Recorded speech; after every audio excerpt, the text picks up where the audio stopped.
Midtown Renaissance. Take a drive along Broadway and people will say this area is booming, but reports of drugs and crime still persist. New here at 6:41 Action News reporter Shannon Halligan found out what may be holding the area back. New restaurants have popped up along Broadway, and Mac Properties alone has redeveloped 24 old buildings just along Armour. But it's not always the residents who are frequenting this area. There were cars that were coming and driving over them and scattering them further on the road. So I called. I didn't know who else to call in that circumstance, so I just called 911. And only shards remain now where Jennifer Wismeyer first spotted a bag full of needles outside her home. And they were not like an individually wrapped fresh needle of any kind. They were just, I'd say 20 or 30 scattered hypodermic needles on the road.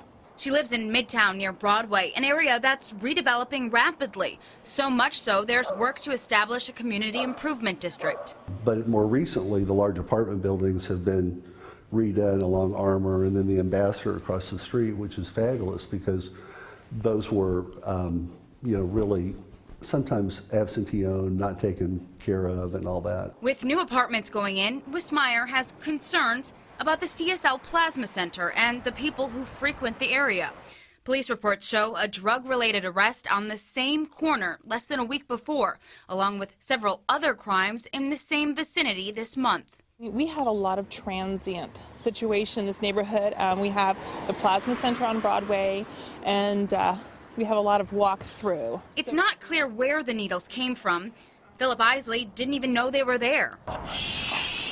I'd be concerned because I walk my dogs down the street all the time. But he is aware of the Plasma Center, but hadn't noticed any problems there. I used to get plasma there on a fairly regular basis. I don't currently, but I do know that they always have security outside. We reached out to the center for comment, but hadn't heard back.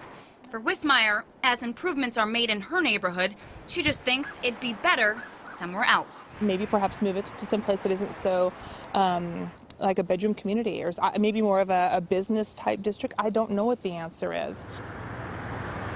And we're told that the Plasma Center here gives out Visa cards instead of cash, so that money isn't so readily available.